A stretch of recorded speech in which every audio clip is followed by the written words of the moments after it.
Libercast presenta una producción de Libertópolis, donde nuestra misión es promover un mundo de personas libres y responsables en búsqueda de su felicidad. Creamos valor innovando, analizando y transmitiendo información e ideas. Día a día encontrarás los episodios de las emisiones correspondientes a nuestros programas. Contravía, todo a pulmón. Contravía por la tarde, más negocios y Liberviernes.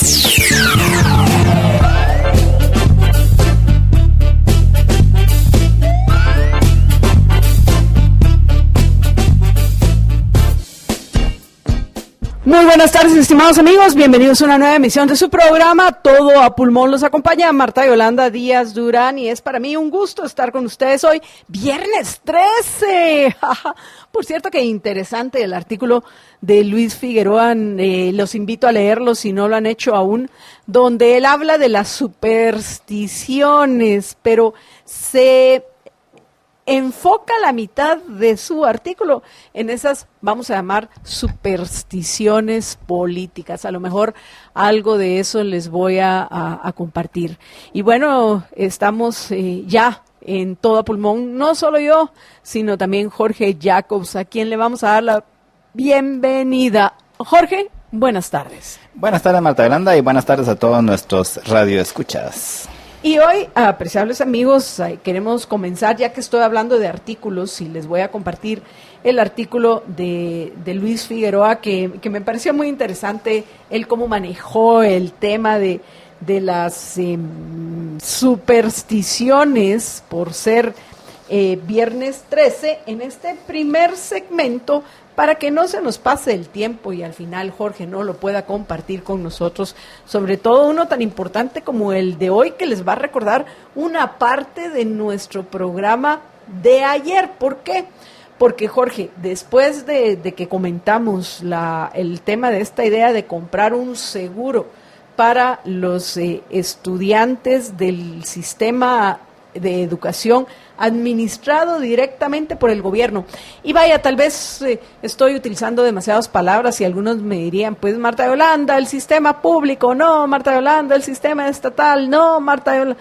Sí, pero la realidad es que no, utilizando estos dos términos, público y estatal, no llegamos a comprender a cabalidad el origen del problema. Y el origen del problema es que los gobernantes, en nombre de ese abstracto Estado al cual hacemos tantas veces mención, se inmiscuyen en temas que no les corresponden, al final causando más daño que el poco bien, entre comillas, que puedan causar.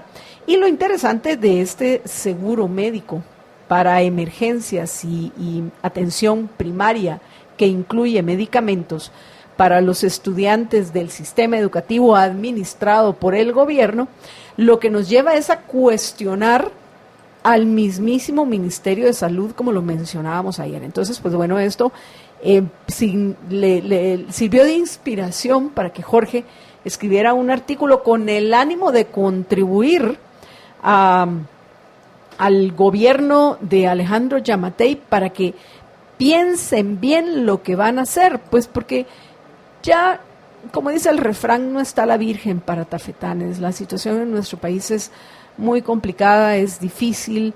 En el resto del mundo también están pasando cosas. Y pues bueno, necesitamos que lo que se haga en nuestra Guatemala sea verdaderamente diferente y no sea solo aumentar el gasto de los gobernantes, que al final termina saliendo en los bolsillos de los mismos, de nosotros los tributarios. Por supuesto, más adelante también vamos a hablar del tema del salario mínimo, porque la próxima semana empiezan las reuniones de la que se conoce como la Comisión Tripartita Nacional del Salario Mínimo, para la cual, pues bueno, nosotros ya hemos mencionado la propuesta, que todavía no conocemos mayor detalle de esta que tiene el CACIF, y nos hace falta todavía conocer alguito más de lo que ya conocemos en el caso de la propuesta de los líderes sindicales, y quiero hacer este énfasis de los líderes sindicales y pues también podríamos decir de los miembros del CACIF correctamente,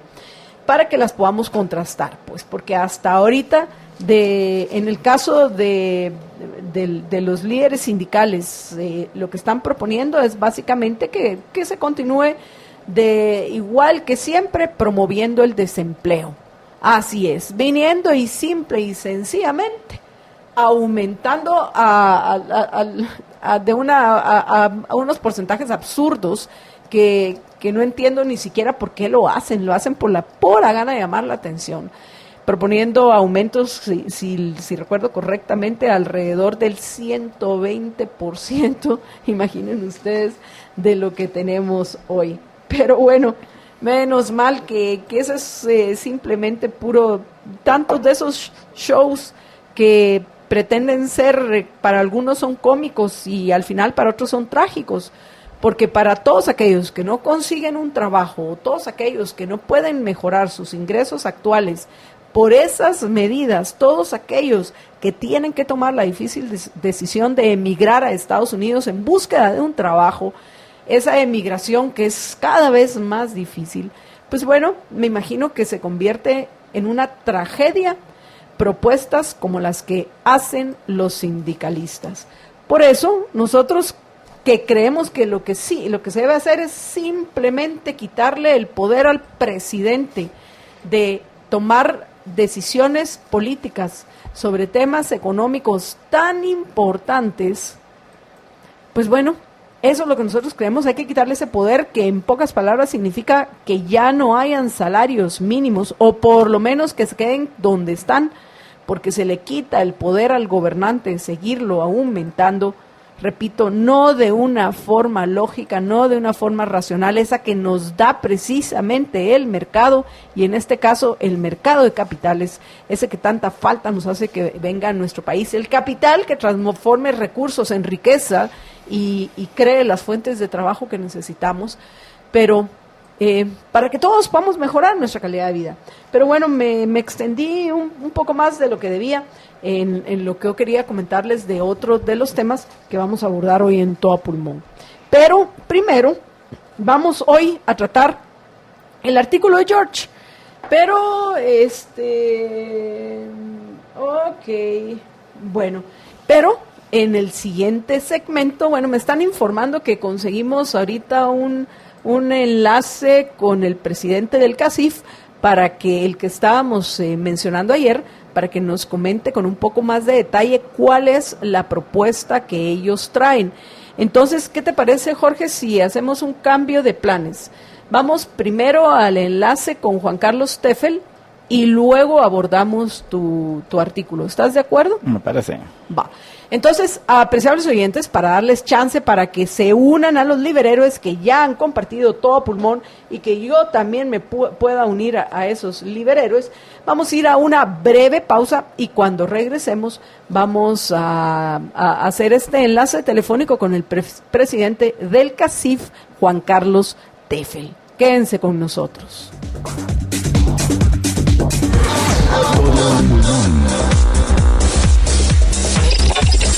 Give me freedom, give me fire, give me reason, take me higher. Y bueno, apreciables amigos, ya estamos de regreso en Todo a Pulmón. Jorge Jacobs y Marta Yolanda Díaz Durán. Y en línea ya tenemos al presidente del CACIF, Juan Carlos Teffel, para que nos comente acerca de la propuesta que van a presentar ellos en la comisión tripartita del salario, que empieza, entiendo, sus reuniones la semana entrante. Juan Carlos, buenas tardes. Buenas tardes, Marta Yolanda. Buenas tardes, Jorge. Buenas tardes. La semana entrante comienzan las reuniones de la comisión tripartita del salario mínimo, Juan Carlos, ¿es correcto? Sí, ya han habido conversaciones sectoriales y luego empieza lo nacional, correcto. Ok, ahora Juan Carlos, nosotros pues leímos el comunicado que ustedes compartieron hace un par de días en lo que respecta a la propuesta que ustedes van a presentar en la comisión paritaria. Sin embargo, no podemos llegar a emitir un juicio en lo que respecta con la seguridad que debemos para nuestros oyentes, en lo que respecta a la propuesta de ustedes, si no la conocemos con un poco más de detalle. Entonces, lo primero que queremos es que nos comentes de qué se trata, qué es lo innovador, qué es lo diferente que ustedes están llevando a esta mesa de discusiones. Sí, buenas tardes. Bueno, primero que nada, nosotros, hay que poner un poco de contexto, nosotros creemos que actualmente que el salario mínimo en Guatemala, se podría decir, es una ilusión. Es un salario de 2.800 quetzales, aproximadamente 2.900 quetzales al mes, del cual solo el 20% de la población de la población económicamente activa gana esos 2.840 quetzales al mes. El resto está por abajo de eso. Entonces el salario mínimo está muy por encima del salario promedio.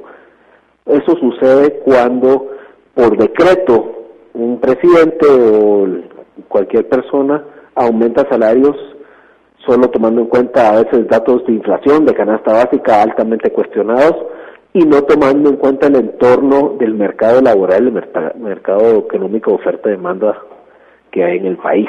Entonces hay que partir de eso.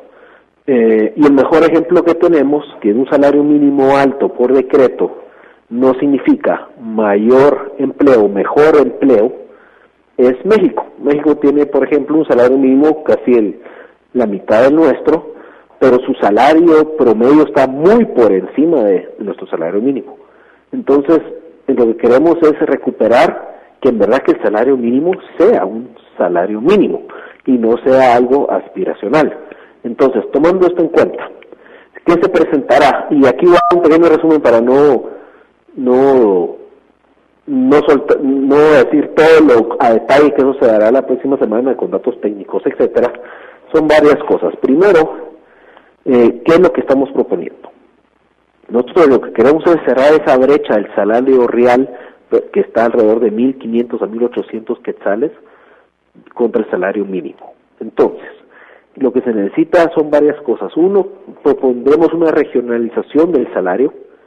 No es lo mismo un salario mínimo en Guatemala, ni en costos en Guatemala que en Estanzuela, que en Huehuetenango. Entonces se tiene que dividir geográficamente, porque los salarios reales en esos lugares, desafortunadamente ahorita estamos alrededor de 1.000 quetzales los salarios reales. No, y nunca vamos a tener una persona ganando el salario mínimo por decreto, con toda los beneficios de seguridad social, indemnización, vacaciones, etcétera, cuando están en la informalidad. Entonces tenemos que llegar a tener una formalidad para que haya eso. Entonces es una regionalización de los salarios. Luego también una especialización de los salarios. Debido a los incrementos por decreto, muchas veces muchas personas que están ganando salario mínimo por el aumento con decreto, al año siguiente o 5 años después siguen ganando el mismo salario mínimo, versus una persona que está entrando al mercado laboral le está ganando exactamente lo mismo de una persona ya con calificaciones, con entrenamiento, etcétera, debido a esos incrementos arbitrarios que se hacen. Entonces lo que proponemos es un primer salario, y un salario de aprendiz y un salario de primer salario para poder hacer esa diferenciación, porque si no esas personas jamás podrán, o costará mucho que entren al mercado formal si no tienen las aptitudes para hacerlo. Luego también tenemos que tener un enfoque de cambiar el enfoque, incrementar artificialmente el salario mínimo por otro que mueva la aguja en el tema de productividad, tomar en cuenta la productividad a la hora de calcular el salario mínimo, no solamente una canasta básica con datos del INE que todos hemos demostrado que están alterados desde hace alrededor de 6, 8 años, que lo que sirvieron fue para justificar programas sociales de un gobierno y aumentar índices de pobreza. Entonces, tenemos que tomar más de esas variables en cuenta para establecer un salario mínimo. Y a lo que nos queremos mover es a evitar que sea una decisión política y una decisión de conveniencia del capital político de un presidente de turno. Gracias, Juan Carlos. Y ¿cómo se compatibiliza eso con la normativa que hay actualmente, en donde, por ejemplo, ya de entrada ya están diciendo los sindicalistas que no se puede cambiar el salario mínimo porque ya es un derecho adquirido? No, no estamos diciendo bajar, obviamente, nosotros no estamos diciendo bajar el salario mínimo actual. Se tiene que hablar de un salario, de mantener el nivel de salario para ir cerrando esa brecha. Con el tema de regionalización del salario mínimo, por ejemplo, la Corte de Constitucionalidad, si bien es cierto, declaró inconstitucional porque decía que no llenaba la canasta básica o era suficiente para una canasta básica. Nosotros también estamos planteando la regionalización de la canasta básica. No es lo mismo una canasta básica comprada aquí en un supermercado o en la ciudad que comprada en el interior del país. Creemos que el tema del salario mínimo, canasta básica, etcétera, que van muy atados de la mano, son armas políticas, ideológicas que se utilizan para tanto ganar votos o ganar cuotas de poder. Y eso es lo que hay que bajar. Nosotros tenemos que tomar en cuenta el mercado laboral real que hay en el país, y el mayor ejemplo de eso es que el salario mínimo está muy por encima del salario promedio nacional, lo cual es inaceptable. Y seguir aumentando el salario mínimo arbitrariamente, lo único que va a hacer es aumentar esa brecha de salario entre salario real y un salario mínimo que muy pocas empresas, solo el 20% de la población económicamente activa, percibe en estos momentos. Y la realidad es que si se sigue aumentando el salario mínimo, es lo que es realmente es un obstáculo para que la gente pueda conseguir un trabajo, porque si yo voy a, formal, especialmente, sí, porque si yo yo tengo dinero para invertir, tengo el capital que se necesita para aumentar la productividad, porque para aumentar la productividad tiene que invertirse e invertirse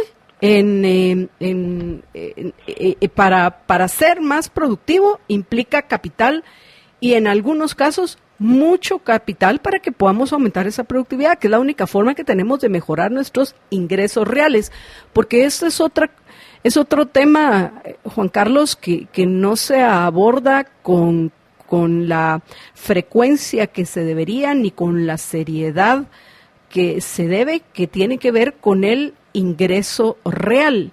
Correcto. Versus el salario nominal. Ahí tenemos de ejemplo Venezuela y Zimbabue. Los venezolanos y los que viven en Zimbabue son multimillonarios nominalmente hablando, porque tienen millones de unidades de las monedas nacionales. Sí, pero con esos millones de unidades de la moneda nacional compran casi nada. Entonces lo más importante es el ingreso real, que es por el que nos deberíamos de preocupar, que ese pasa por atraer inversiones. Pero como bien lo has mencionado, si en los países vecinos el salario mínimo es menor y necesitan también inversiones de capital, están reduciendo impuestos o están haciendo otras medidas para atraer inversionistas, yo voy a llevar mi dinero a donde mejor, donde más me vaya a rendir. Y más acá cuando tenemos a un diputado que ayer mencionaba que si entonces se quiere un cambio en la forma en la que se calculan los salarios en Guatemala, también debería de ponerse un techo a las utilidades, básicamente, porque eso diría una utilidad máxima. Ante esas amenazas, yo, si fueran serias las amenazas, llevo mi dinero a otro lado y no voy a crear fuentes de trabajo, y lo único que estoy promoviendo es que se sigan yendo los guatemaltecos, en este caso, corriendo riesgos tremendos a Estados Unidos, donde sí van a encontrar un trabajo. Sí, y bueno, sí, yo leí el tweet que hizo el diputado electo. Lamentable que un diputado sin conocer la propuesta, ni leer la propuesta, haga una aseveración de ese estilo. Sí, y si ese es el tipo de discusiones o reacciones que tendrán los diputados, pues esperemos que el Congreso, el resto de los diputados no se vayan por esa línea. Ahora, definitivamente el inversionista va a ir donde le rinda mayor dinero, donde menos riesgo percibido tenga a sus inversiones, y eso tiene que ver con certeza jurídica, que lo hemos hablado muchísimas veces.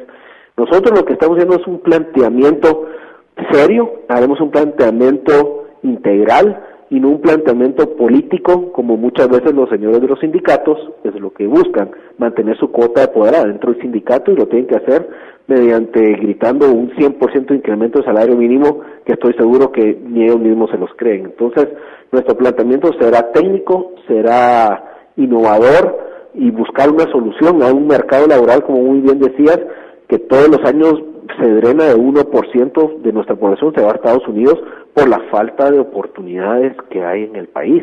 Y lo que necesitamos en estos momentos son generación de empleo para evitar esa migración y sacar a nuestros hermanos guatemaltecos que están en la pobreza. Varias no se da con una varita mágica, definitivamente. Se necesita inversión de capital y necesitan condiciones, incluyendo un mercado laboral no solo flexible, sino certero, apolítico, que funcione. Y otra cosa que se me escapó sobre la propuesta, estamos proponiendo una multianualidad. No es posible que todos los años se incremente 5% el salario mínimo. Desde el 2012 ha incrementado 38% el salario mínimo, y nuestra población no está 38% más rica, si quieren verlo de esa forma. Como muy bien lo dijiste, incrementar el salario mínimo, por incrementar el salario mínimo no necesariamente te da mayor poder adquisitivo. Entonces, eso es lo que el comunicado de ayer lo tuvimos que sacar el día de ayer, adelantarnos un poco, porque ya se vienen las mesas de discusión tripartita.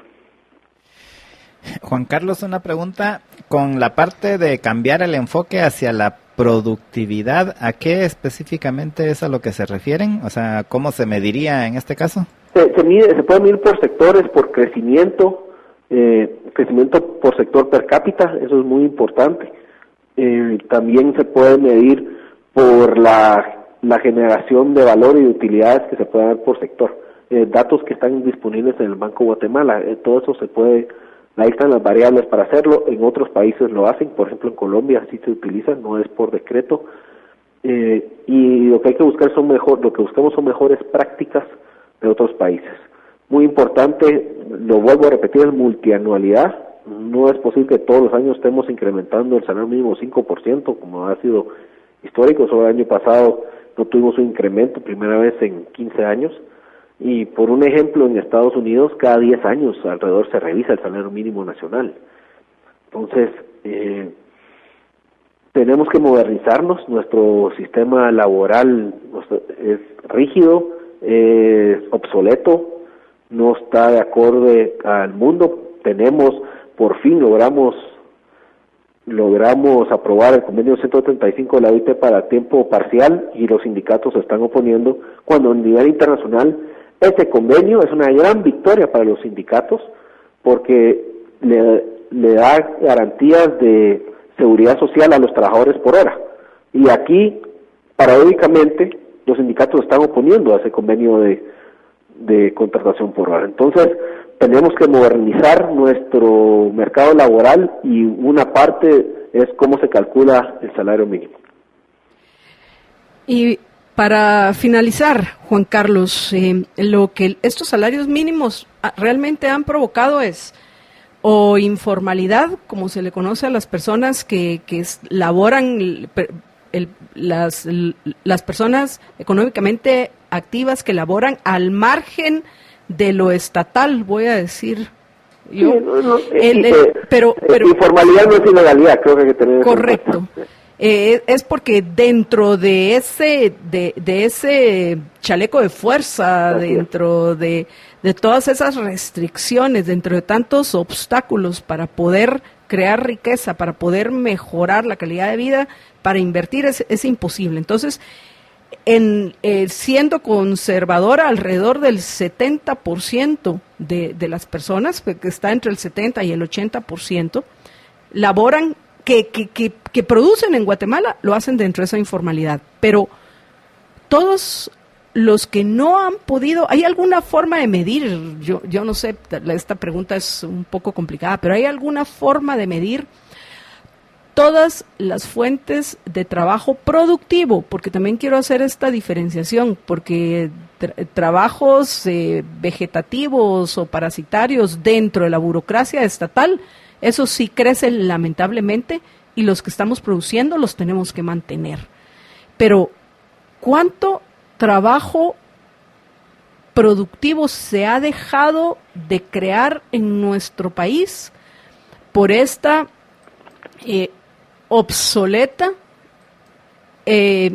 improductiva forma, por utilizar términos, otros términos, de aumentar el salario nominal y de qué manera ese aumento constante ha afectado nuestros ingresos reales? Que bueno, de esto sí hay datos de cómo el ingreso real de los guatemaltecos, a pesar de esos aumentos del salario mínimo, pues era mayor, entiendo yo, ahorita no recuerdo en qué año, de lo que es hoy, porque tenemos que sumar la inflación y muchas cosas más. Entonces, ¿de qué ha servido que se aumente ese salario mínimo si los ingresos reales realmente no han aumentado? ¿Y cuánto empleo se ha dejado de crear? ¿Hay alguna forma o tienen ustedes algún estudio de donde ya hayan hecho este análisis, que por supuesto va a ser un aproximado, pero ¿cómo estimarlo? ¿Por qué? Porque yo sé que las discusiones en la comisión tripartita van a ser políticas y no económicas, pero de alguna manera hay que justificar y dar a conocer a toda la gente que no consigue un mejor trabajo, o todos aquellos que han tenido que emigrar, ¿cuál es el origen del problema? Porque en nuestro país no encuentran esos trabajos que buscan. Sí, creo, podemos usar un dato, creo que será muy fácil es muy fácil de obtener. El tema del trabajo productivo, eso es un poco más complicado cómo medirlo, pero por ejemplo hablemos de trabajos formales y la única forma de hablar de trabajos formales es utilizando los datos oficiales. En personas inscritas en el ICS, no significa que sean todos los que están en la formalidad, porque hay personas que no cotizan al Seguro Social y están en la formalidad como los profesionales, pero por ejemplo, trabajadores asalariados, en los últimos 2 años ha decrecido 2.5% este número, pero el salario mínimo ha aumentado alrededor de un 8%, 3 y 5. El año pasado no hubo aumento. Entonces, aquí lo que vemos es un incremento en el salario mínimo, que es lo que ocasionó en gran parte un decremento en los trabajos formales. Vemos como el número de afiliados al Seguro Social, por menos del lado del sector privado, del lado público sí sigue creciendo el aparato estatal desafortunadamente, pero del lado del sector privado se ha mantenido. Y se ha mantenido y no ha crecido, y la población económicamente activa crece. Tenemos casi 6.7 millones de personas en la PEA actualmente, y de esas solo 20% perciben el salario mínimo o más. Entonces, ¿qué nos quiere decir esto? Que subiendo el salario mínimo artificialmente, lo único que crea es informalidad y subempleo muchas veces. Se llama subempleo porque lo miden contra el salario mínimo, pero es oferta y demanda. Yo soy una persona que no tengo capacidades, por ejemplo, capacidades adquiridas, entro al mercado laboral y por ley tengo que ganar lo mismo de una persona que probablemente está trabajando 4 o 5 años. En el mundo real así no funciona. Las personas que no tienen capacidades tienen que ganar menos que las personas con capacidades. Entonces el salario mínimo lo que hace, un salario mínimo alto, lo que hace es una camisa de fuerza, que al final el salario mínimo se vuelve un salario aspiracional, lo cual es terrible. ¿Algo más que querrás agregar antes de que terminemos, Juan Carlos? No, solamente gracias por el espacio. Nosotros estaremos presentando esto la próxima semana y repito, es una propuesta que está para discusión. Obviamente se va a poder perfeccionar y discutir, pero lo estamos haciendo con responsabilidad, con la preocupación que vemos un mercado laboral rígido, que no vemos que al contrario de que ayuda a traer inversión, espanta inversión extranjera y local. Este mercado laboral rígido, inflexible que tenemos, arcaico, y lo que buscamos es generar mayor empleo. Los señores de los sindicatos deberían estar en las mismas, con nuestra misma visión de generación de empleo, pero al parecer lo único que buscan son posiciones políticas para tener mayores mayor caudal político adentro de su sindicato y mayor poder. Gracias, Juan Carlos, y bueno, seguimos en contacto. Muchas gracias. Buenas tardes. Buenas tardes. Bueno, apreciables amigos, antes de que nos vayamos a la pausa, les quiero recordar que en Ficosa nos facilitan la vida financiera, como con tarjetas de crédito con más puntos que te llevan de viaje sin complicaciones. Ahorras en supermercados La Torres y gasolineras Shell. Por cierto, Jorge, esta es la que utiliza. Es fácil, recuerden encontrar Banco Ficosa porque tiene más de 300 puntos de servicio. Vamos a una breve pausa y regresamos con ustedes en unos minutos.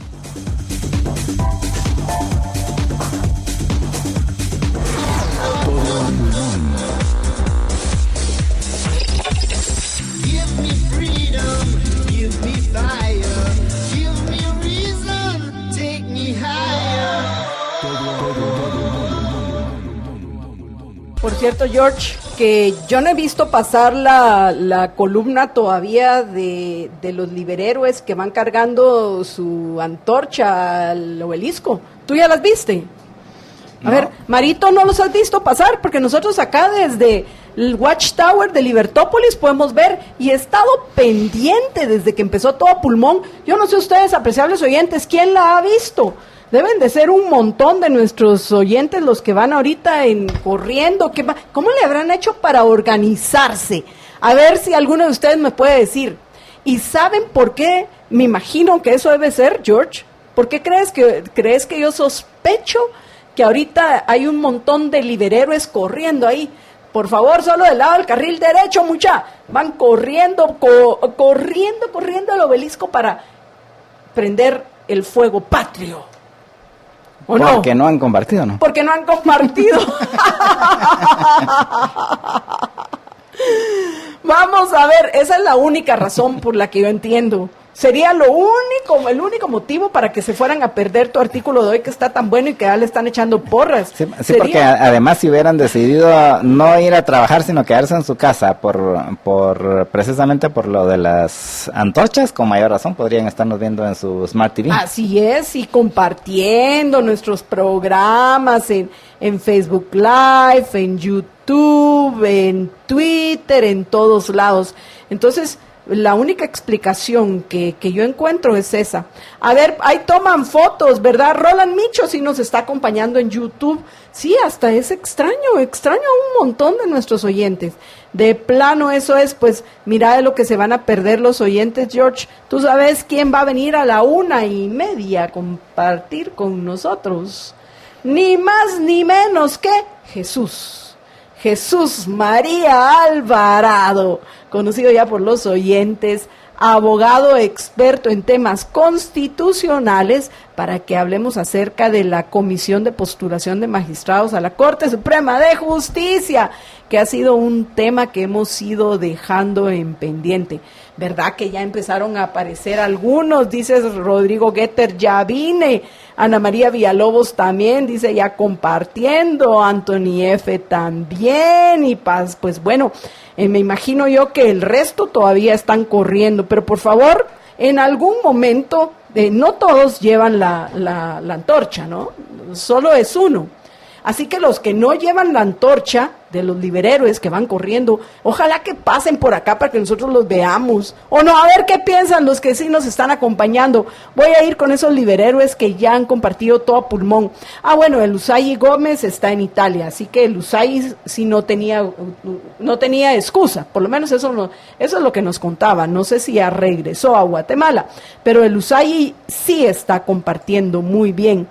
De ahí también ya compartió Omar Castillo, compartió Ramón Parellada, Karin Rademan, Marco Antonio Castellanos, también ya compartió Alberto Flores Álvarez, compartió Emanuel Barrientos, un Juan Carlos Hurtarte, Lorena Juárez de Rosales, Anabela Beltetón, también Marco Cruz, Silvia Urizar, Coco Abreu, Michelle Fernández y José Calderón, que nos está dando carita de que ya preordenó. ¿Cuál fue su iPhone 11 Max Pro Max? Pro Max. Pero Lero, lero, José Calderón. Por ahí me descubrí, bueno, Jorge lo descubrió, bueno, un amigo de nosotros lo descubrió y se lo mandó a Jorge, que resulta que parece ser que yo en mi Samsung ya puedo también hacer todas esas maravillas que ofrece el iPhone 11. ¿Correcto, George? Y eso por un lado, y por el otro la carita que le vas a dar la semana entrante. Así es, a partir del martes, los que me siguen en mis redes, ay no, eso como suena. Ahora, ¿sabes qué es lo que quiero hacer en este viaje, Jorge? Ojalá que pueda y tenga además de eso el internet para hacerlo.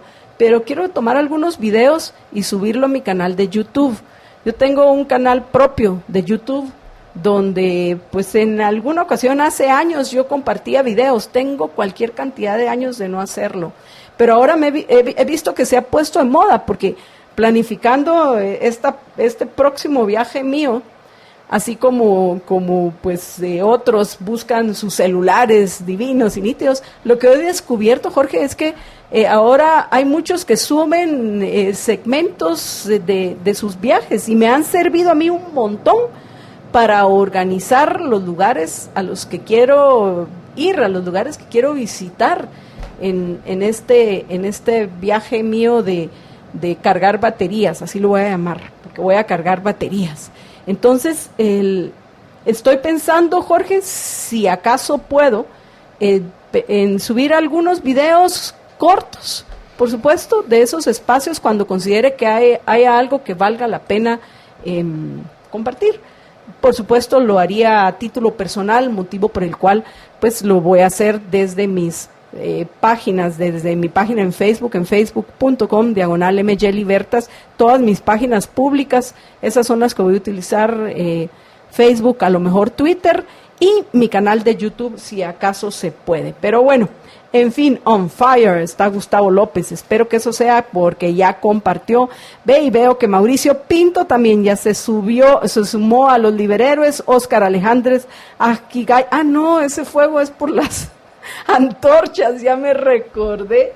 Listo, vamos a ver cuántos liberhéroes han compartido. 47, pues, ¿verdad que no todos andan corriendo ahí con su antorcha? Yo creo que vamos a poder llegar a los 75, sí, necesitamos ya poquitos, pero a lo mejor lo logramos, porque si no, por favor, si andan ahí, avísenles, mándenles un WhatsApp, o los que andan corriendo, pues que si no lleva usted la antorcha, pues a lo mejor tiene chance de por un momento caminar tranquilamente y decir, ay, bueno, voy a compartirlo y después lo veo porque ahorita estoy en patrio ardimiento.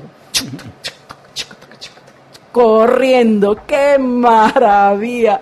Ready, Jorge Luis Contreras de León, qué bueno, apreciables oyentes que se han ido sumando más liberhéroes a esta importantísima batalla de las ideas. Pero bueno, ahora sí, vamos con Jorge Jacobs para que nos comente su artículo. Adelante, George. Sí, bueno, básicamente mi artículo se llama El seguro de gastos médicos en lugar del Ministerio de Salud. Y tomé la idea de la conversación que tuvimos aquí ayer con relación a la petición de la ministra de Educación anunciada, la futura ministra de Educación. La futura ministra de Educación de la administración de Alejandro Yamatei, quien pidió que se incluyera dentro de el presupuesto una partida de 180 millones de quetzales para pagar un seguro privado para los estudiantes del sector público, específicamente de primaria y de preprimaria, o sea, para que ese seguro para que cubra a todos los estudiantes de primaria y de preprimaria en el sistema público, en las escuelas públicas, y que en teoría que incluye ese seguro, pues atención así de urgencias y también atención primaria básica. Así fue como, por lo menos así fue como salió en las notas ayer de prensa en donde se mencionaba esto. Y entonces básicamente lo que hice yo, y que lo mencionamos aquí ayer, pero yo hice de una vez ya los números ahí en mi artículo, es que si se va a tener un seguro así, ¿para qué quedarse solo con los estudiantes? Sino que mejor de una vez pasémoslo a toda la población, porque al fin, supuestamente, eso es uno de los, según la Constitución, es uno de las tareas que debe hacer el gobierno. Yo digo de una vez ahí en principio que no estoy de acuerdo con que se utilicen los fondos de los tributarios para cubrir ese tipo de seguros, ni para los estudiantes, mucho menos para los diputados, ni para ningún otro funcionario, ya que considero que no es esa función del gobierno. Pero, habiendo dicho esto, pues como no me van a hacer caso con eso, pues por lo menos entonces hagamos el ejercicio, bueno, ¿cuál es un mal menos peor? ¿Vale? Y me disculpo por utilizar la expresión. Qué así. horror, George. Yo por eso aquí calladita, escuchando. Sí, entonces lo que hice fue ponerme a hacer el ejercicio de si eso es lo que cuesta un seguro, porque para que ellos ya lo hayan puesto ahí, pues ya tienen que tener alguna idea de por lo menos, bueno, más o menos eso es lo que va a costar, y por eso pues pidieron la partida. Entonces resulta que el seguro costaría algo así como que eran 72 quetzales para cada uno de los 2.5 millones de estudiantes a los que dice que va a cubrir. Y entonces lo que yo hago es decir, bueno, y entonces ¿cuánto nos costaría ampliar este seguro a toda la población? E hice el cálculo, ayer lo hicimos aquí sobre 16 millones, pero yo lo hice, bueno, lo voy a hacer sobre 17 millones, presumiendo de que más o menos por ahí va a estar la cifra del censo, que en teoría sale la semana entrante, y que algunos dicen que podrían ser hasta 19 millones, pero dejémoslo en 17 para ser así conservador en esa cifra. Pues resulta que si multiplicamos esos 72 quetzales por 17 millones, nos da un costo de 1.224 millones de quetzales. Y eso hago la salvedad que sin contar el hecho de que debería de ser todavía menos, porque van a haber economías de escala y es una cantidad mucho mayor. No es lo mismo cotizar un seguro para 2.5 millones de personas que para 17 millones de personas, que es casi 7 veces más. Pero no me voy a meter en esos detalles aquí, sino que lo dejamos lineal. Entonces quedó con 1.224 millones de quetzales, lo que implicaría que todos los guatemaltecos tendrían acceso a tratamientos de urgencia y salud básica, que es lo que dicen que es lo que están proponiendo en ese seguro.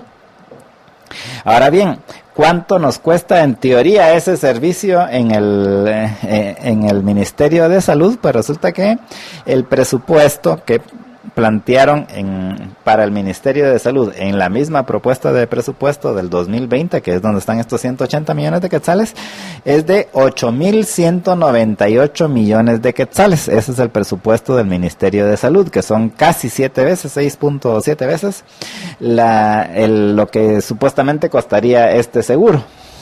Lo cual da margen, por un lado, a que hayan bastantes ahorros, pero adicionalmente a incrementar el precio del seguro, no porque simplemente por incrementarlo, sino para incluir más servicios, porque obviamente lo que todo el mundo dice es, pero es que ahí solo, bueno, no todo el mundo, lo que mucha gente dice, pero es que ahí solo incluye lo de las emergencias y salud básica.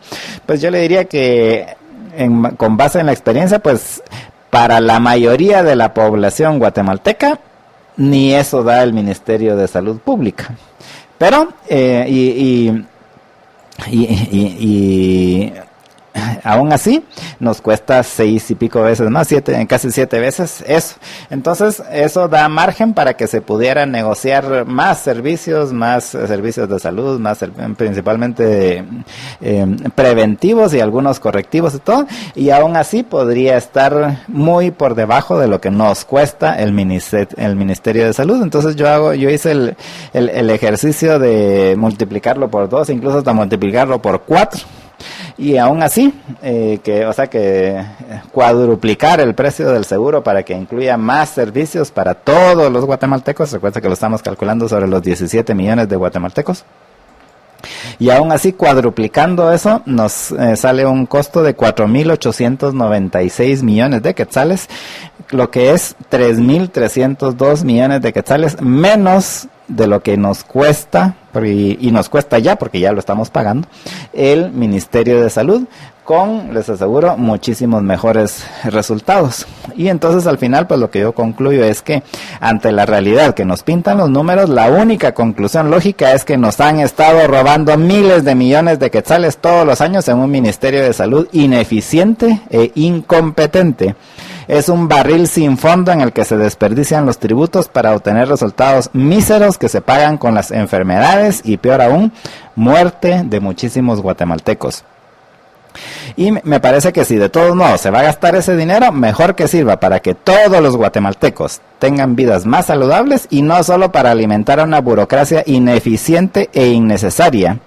Y al final concluyo que ojalá que Yamatei y sus ministros se animaran a ser verdaderamente audaces, porque están haciendo una propuesta audaz esta de hacer este seguro, pero entonces hay que hacerlo de una vez. Dentro del contexto sí, del Estado benefactor mercantilista, porque audaz sería decir, mire mucha, la seguridad, la educación, la salud, la vivienda, la recreación, todo eso son solo puras excusas para facilitar la corrupción. Si queremos que en Guatemala haya salud, educación, vivienda, mejores trabajos, los gobiernos, los gobernantes, los funcionarios públicos se tienen que salir de ese ámbito. Eso realmente sería audaz, Jorge. O sea, llamemos las cosas por su nombre. Le guste a quien le guste. Bueno, entonces, dentro del contexto actual, de que de todos modos se van a gastar ese dinero, porque de que se lo van a gastar, se lo van a gastar. Entonces, esta considero que podría ser una mucho mejor opción que simplemente estar manteniendo un Ministerio de Salud que no sirve para mayor cosa y que, aunque digan, no, es que el gobierno tiene que dar salud para la gente, es mentira. Ahí se gastan casi más de 8,000 millones de quetzales todos los años, y realmente el beneficio que se le da, el servicio que se le da a los guatemaltecos, el servicio de salud que se les da a los guatemaltecos es mínimo, cuando no completamente nulo. Entonces creo que esta podría ser una mucho mejor opción que lo que tenemos actualmente, y esa es mi propuesta. Bueno, apreciables oyentes, vamos a ver, conéctense y de paso, por favor, compartan y compartan con nosotros su opinión en lo que respecta a la propuesta que hizo Jorge, la cual pues vamos a compartir en el siguiente segmento. ¡Qué maravilla! Ya va 57 veces, eso quiere decir que son solo 18 liberhéroes los que nos hacen falta, gracias a Lucrecia de Sáenz, a Armando Maldonado, Julio Campos, a Mauricio Pinto Aguilar, Oscar Alejandrés Ajijay, que ya se unieron, al igual que varios con los que estoy en deuda porque me han dejado los comentarios en Facebook Live. Shatsi Gutiérrez, Michelle Fernández, gracias, José Calderón, Alejandra Ramírez, Ani Serrano, de ahí Mario Moreno, Susan Labañino, Juan José Marves, Manuel Figueroa, Gladys Santos, Judith Rodríguez, Hugo Carrillo, Roberto García, Lorena Juárez de Rosales, Bela Beltetón, a quien ya habíamos saludado. Nacho Ramos nos hace una pregunta que ya, un tema que abordamos ayer, que por cierto no sé si todos los que estoy mencionando, porque estoy mencionando los que también nos han saludado, si ya compartieron, pero por favor, ya que no andan corriendo con su antorcha por las calles de la capital de Guatemala, por favor compartan todo a pulmón para que demos esa importantísima batalla por las ideas que nos estamos nosotros aclarando, amigos. Por cierto, ya llegué a un comentario, el primero, Jorge Carlos Alberto Portillo dice, qué buen artículo, Jacobs. Con el mal servicio que tenemos, un seguro para todos sería más efectivo. Saludos. Gracias a Juan Godínez, que compartió todo a pulmón. Astrid Elizabeth S. Otzoy, también Gabriela Rubio también lo compartió. Ramón Parellada, José Calderón, que dice, ya preordené mi teléfono. Y luego me jala las orejas, que cómo me atrevo a comparar un iPhone con un Samsung. Vaya, Sergio Chuk dice, los sindicatos van a un extremo, los empresarios van al otro extremo, cada quien, me imagino que quiso poner cada quien defendiendo sus intereses, pero al final, ¿quién no hace eso? El problema es que se utilice la ley para imponer tus intereses a los otros, eso es harina de otro costal. Junior Quintero, lo saludamos, pero si comparte. Ya lo saludé. Ahora usted comparta, Junior, por favor. Lucrecia, de ahí, veamos quién más dice que ha compartido todo a pulmón, que no los haya yo mencionado porque me brinqué. Por aquí me quedé. Rodrigo Getter, ya lo había saludado, pero dice que ya vino, pero no me dice si ya compartió. ¿Habrá compartido? Ana María Villalobos Martínez sí compartió, al igual que Anthony F., Alberto Núñez Losi, Mauricio Pinto Aguilar, Elusagi Gómez, que además de eso los motiva a compartir. Saludos, René Galvez desde el tránsito. Pues bueno, si de nuevo lo tiene parado por ahí, quién sabe, a lo mejor son los liberhéroes que andan corriendo, que no han compartido. Tranquilo, René, qué bueno que lo estamos acompañando. Rodrigo Domínguez nos cuenta que también compartió, Joaquín García también, y aquí está. Me regaña, José Calderón dice, ja, pues a mí sí que me das carita con tus viajes, ay, pero por favor no compares un Samsung con un iPhone. Fernando Aesa también dice que compartiendo y aprendiendo, Otto Hernández, Carmen Contreras, Hugo Peña, de ahí Sergio Chuc te felicita, dice también Jorge, muy buen trabajo. Tulio Ramírez, claro y contundente, me imagino que es precisamente al artículo de Jorge. Lucrecia de Sáenz dice, exijamos seguro privado para todos los guatemaltecos y desaparecer el Ministerio de Salud. Y también unos cuantos ministerios más. Sería urgente que desaparezcan. De hecho, el mismo principio se puede aplicar para muchos otros servicios, así entre comillas, del gobierno, pero por lo menos empecemos con algo. Sí, dice Junior Quintero que él ya compartió también todo a pulmón, y Manolo Ruiz nos manda saludos. Ahora sí, apreciables amigos, vamos a una breve pausa y regresamos con ustedes en unos minutos. Quédense con nosotros.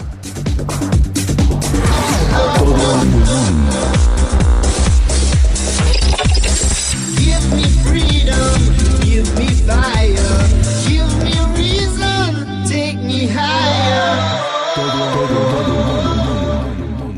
Y bueno amigos, estamos ya de regreso en todo a pulmón y quiero aprovechar a agradecerle también a Sergio Ventura, que es otro de los liberhéroes que se sumó a compartir todo a pulmón. Y eso nos permite llegar ya a 65 veces compartidos, o sea, ya es poquito, ya son solo 10. Y no creo que estén todos, repito, corriendo aquí. Corriendo junto con su antorcha.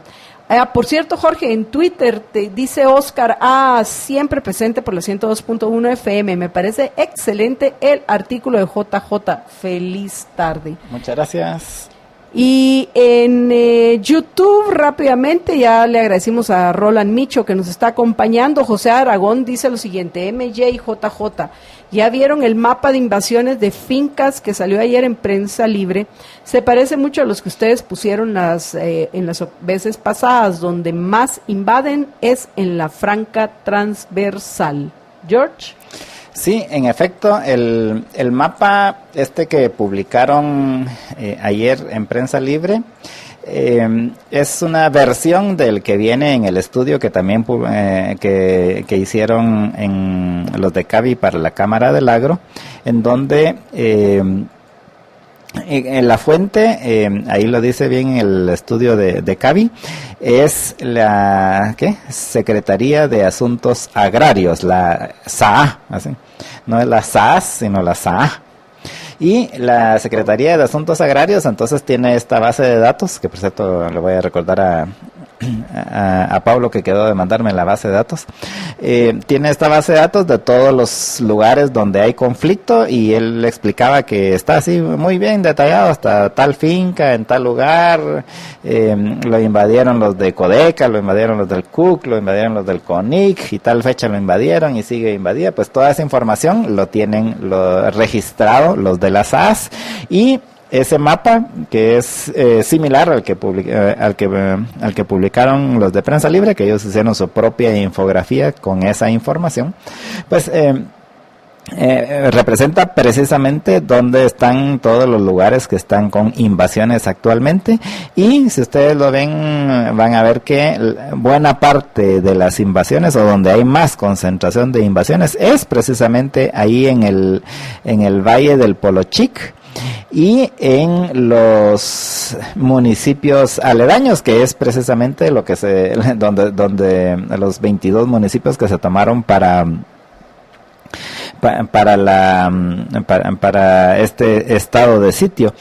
Sin embargo, realmente la concentración principal está ahí en el Valle del Polochic y al norte del Valle de Polochic, que es así como del Estor hacia la izquierda, por así decirlo, es donde está la principal concentración de fincas y terrenos invadidos, que es básicamente lo que representa ese mapa.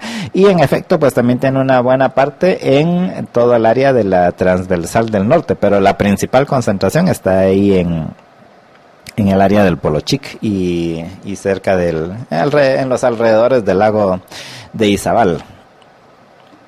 Y bueno, Jorge, ahora ya comentando el tema de analizando lo que conversamos con el presidente del CACIF, Juan Carlos Teffel, al final en lo que respecta al tema del salario mínimo. Es interesante que mencionábamos durante la pausa con Jorge ¿cómo es que se llama? Un estudio, un informe de hace un par de años, que no sé si lo están presentando hoy, pero a mí me llamó la atención que hoy lo compartieron, del Procurador de los Derechos Humanos, donde, interesante, Jorge, lo que él muestra es que precisamente si a algunos se les dificulta conseguir trabajo es a los jóvenes.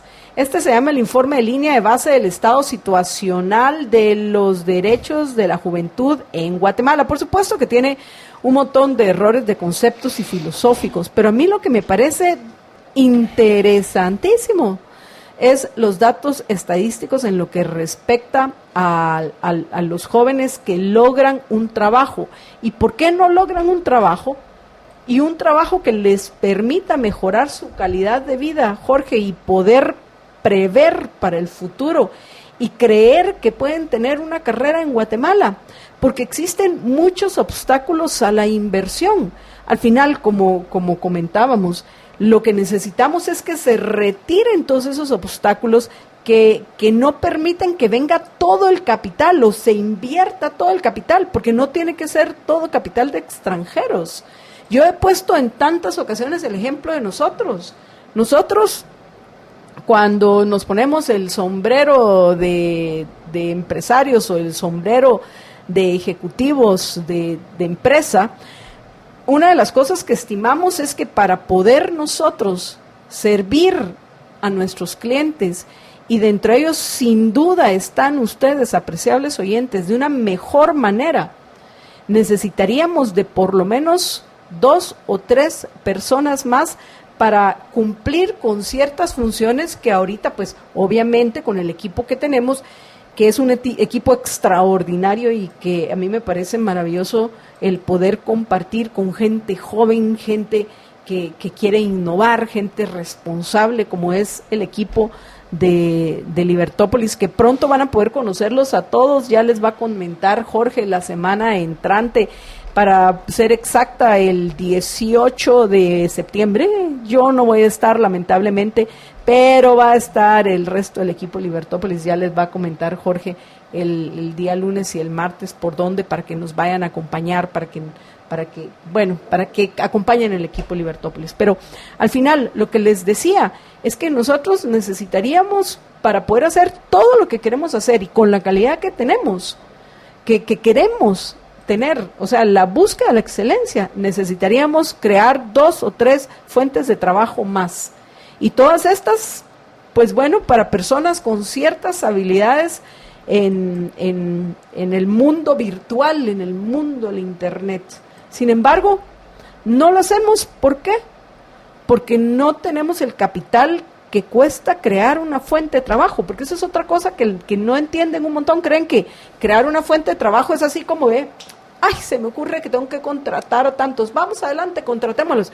No, crear una fuente de trabajo tiene un costo altísimo, dependiendo además de eso el costo del área donde se está creando esa fuente de trabajo. Y si en Guatemala lo que se necesita es eso, para que no sigan tomando la decisión de emigrar nuestros compatriotas, particularmente los más jóvenes, que son, con razón, después de ver estos datos, Jorge, los que más interés tienen en emigrar, es lógico que lo que deberíamos estar haciendo, Jorge, es lo contrario a lo que promueven ciertos grupos de interés que, vamos, a estas alturas del partido, ese cuento de es que hay salarios dignos de los humanos. A ver, ¿cuál es el salario digno de un humano? 1,000, 10,000, 100,000, puede ser cualquier cosa que se le ocurra a la gente. Lo que sabemos es que hay ingresos, y vean que estoy utilizando una diferente terminología. Hay salarios y hay ingresos. Los ingresos que me van a permitir tener la vida que yo decido. Entonces, a partir de la vida que yo decido, por eso es que recuerden que nosotros estamos inmersos en la batalla por recuperar, y nosotros los invitamos a ustedes que la den, por recuperar el poder de decidir sobre nuestra vida y sobre nuestra propiedad, que al final eso es la libertad, el poder decidir qué hago con mi vida y qué hago con lo que es mío.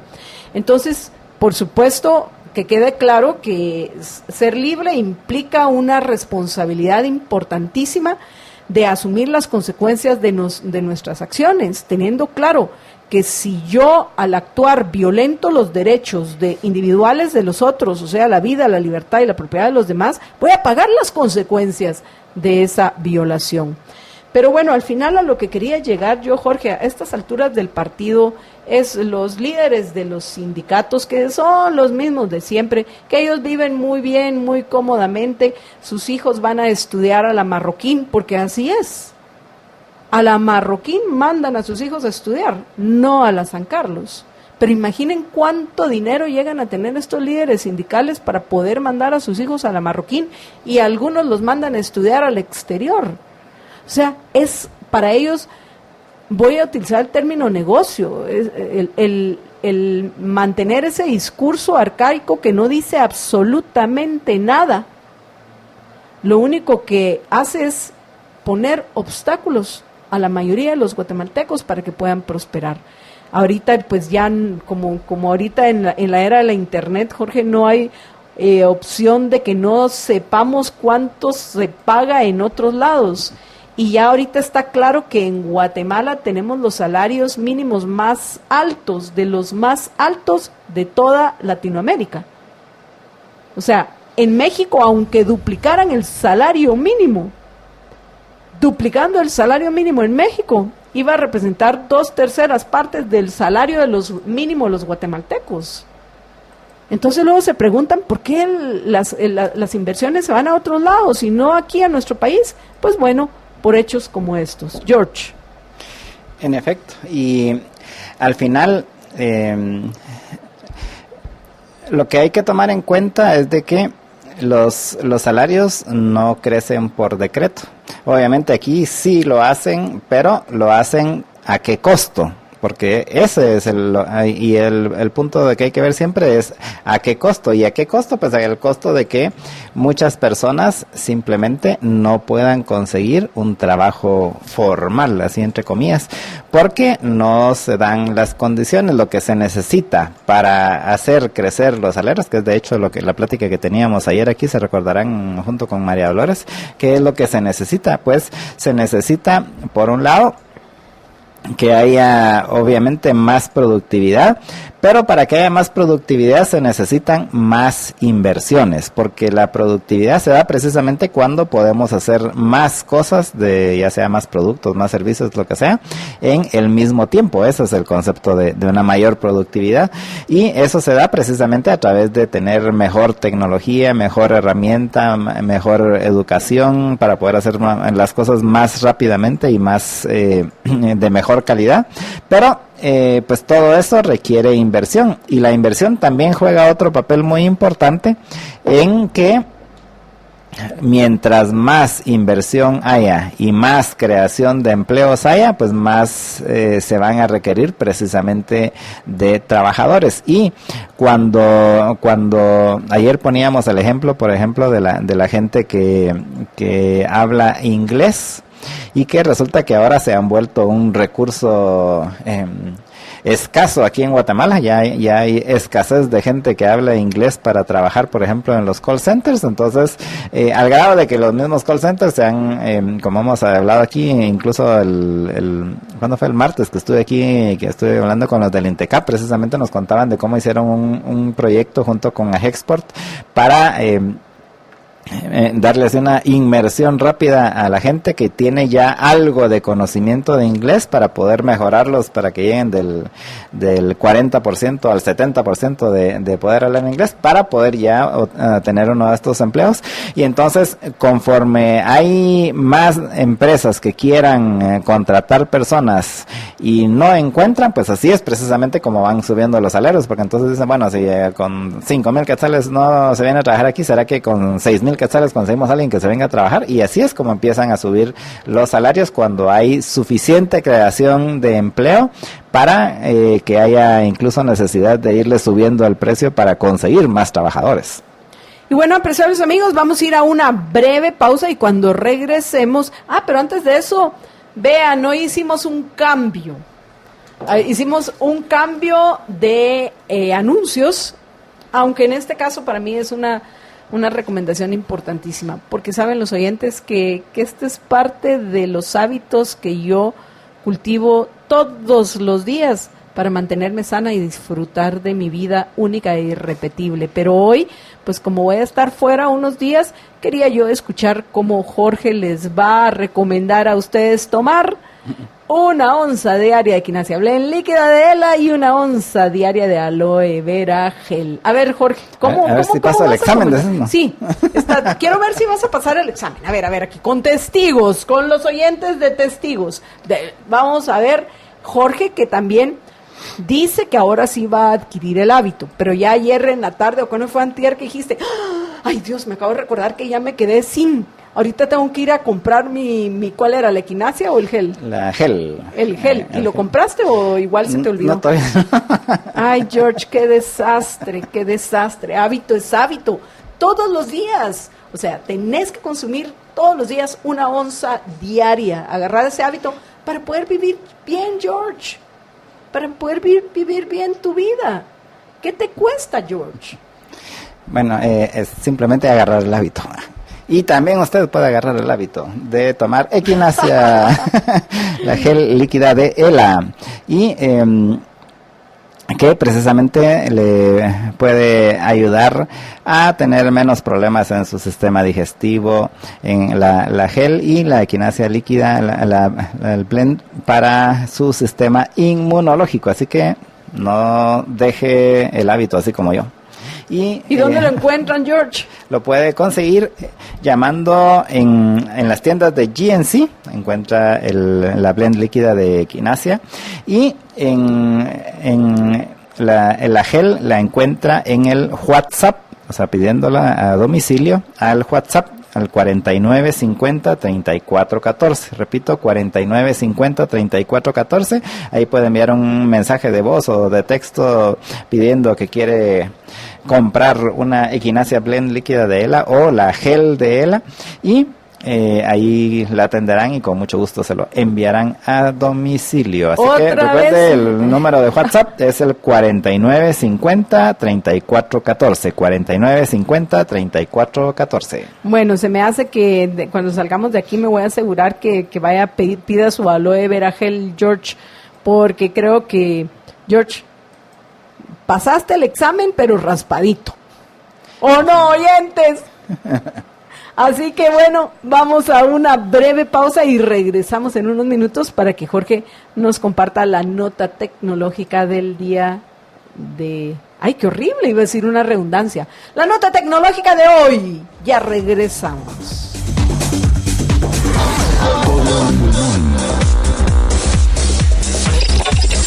Give me freedom, give me fire, give me reason, take me higher.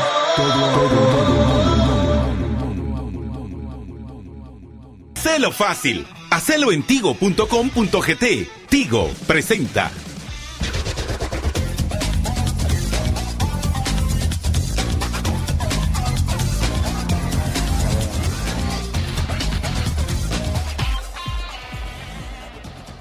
Bueno, y en la nota tecnológica de hoy, pues les voy a hablar acerca de algo que me pareció coqueto. Y es básicamente un reloj de pared o reloj de escritorio, como usted lo quiera utilizar. Y alguien podrá decir, y bueno, ¿y qué tiene de tecnológicos? Es un reloj así análogo, ni siquiera digital, pero si lo ven, resulta que está hecho con una tecnología de eso originalmente lo diseñó la NASA en los 70s como un ferrofluido, le pusieron, que básicamente es una especie como de hierro líquido. Que originalmente lo diseñó la NASA como combustible, para utilizarlo como combustible de cohetes, y pues le han encontrado un montón de formas, y pues resulta que a esta empresa lo que se le ocurrió es hacer un reloj, que es un reloj análogo, pero que está hecho precisamente con este ferrofluido. Entonces uno puede ponerse a jugar así, a uno que le gusta hacer ese tipo de cosas, pues con un imancito puede ponerse a jugar con el ferrofluido que está encasillado dentro del reloj, y mientras uno no está jugando con él, pues él solito pues va marcando el tiempo. Lo que hacen es que tienen imanes detrás, que son los que hace que el ferrofluido se pongan en forma de las agujas del reloj. Pero si ven ahí el video, es interesante. Ya me están dando ganas a mí de estar jugando con esa. Mejor no lo pongo en mi escritorio porque perdería mucho tiempo, pero... Uy, sí, no, Georgie, hay muchas cosas que hacer, por favor. Pero pues les dejo ahí esa curiosidad ahora en viernes, un reloj hecho con ferrofluido, y de hecho ya lo hicieron y ahorita están en una campaña de esos de Kickstarter para conseguir fondos para poderlo hacer ya de manera industrial. Y esa es la nota tecnológica de hoy, que llega a ustedes gracias al patrocinio de Tigo. Hacelo fácil. Hacelo en tigo.com.gt. Tigo presenta. Y bueno, amigos, tal y como les había anunciado, nuestro invitado hoy es Jesús María Alvarado, abogado experto en temas constitucionales, para que hablemos de la Corte Suprema de Justicia. Dura hace unos instantes, para aquellos que nos están acompañando en redes sociales o que nos están viendo en YouTube, en Facebook Live o en libertopolis.com o en Periscope, se habrán dado cuenta que pues estábamos conversando, además de eso de Jesús María y yo, estamos también conversando con Jorge. Y pues bueno, algo tendrá que decirnos Jesús María de las comisiones de postulación, pero pienso que más importante que las comisiones de postulación, Jesús María, es la Corte Suprema de Justicia. Y quiero hacer énfasis en el tema de Suprema, porque aquí en Guatemala se eligen magistrados a la Corte Suprema de Justicia. La Corte Suprema de Justicia tiene funciones, pero la Corte Suprema de Justicia no es suprema, porque aquí tenemos una Corte Celestial a la que al final casi todo llega, y son los que tienen la última palabra en Guatemala. Y ¡ay! Cuidado aquel que se atreva a cuestionarlo, porque no se puede. Lo que ellos dicen eso es, y te tenés que aguantar. Que se aguante el que así lo piensa, no yo, Marta Yolanda Díaz Durán, ni nuestros liberhéroes, que por cierto todavía me hacen falta, veamos cuántos, para que por lo menos lleguemos al mínimo de 75, ya son solo 6. Por favor, no nos provoquen. Yo pienso que hay algunos que lo dejan hasta el final. Voy a hacer sufrir a Marta Yolanda, hasta el final voy a compartir. Pero compartan desde ya para que puedan escuchar lo que nos va a compartir hoy Jesús María Alvarado. Y bueno, Jesús María, los micrófonos son tuyos. Adelante. Buenas tardes. Micrófonos y las cámaras, ya viste Sí. la modalidad, para que te vean a los ojos los oyentes y tú los puedas ver también a los ojos. Bienvenido, Bueno, Jesús María. Muchas gracias, Marta Yolanda. Buenas tardes y buenas tardes a toda la audiencia. Bueno, creo que el tema de discutir temas de justicia yo creo que siempre es importante, sobre todo no solo por el tema de las comisiones de postulación per se, como bien decía, que ya tiene sus propias dinámicas y ya daría para un programa, sino también por repensar la estructura del organismo judicial y entre ellos la Corte Suprema.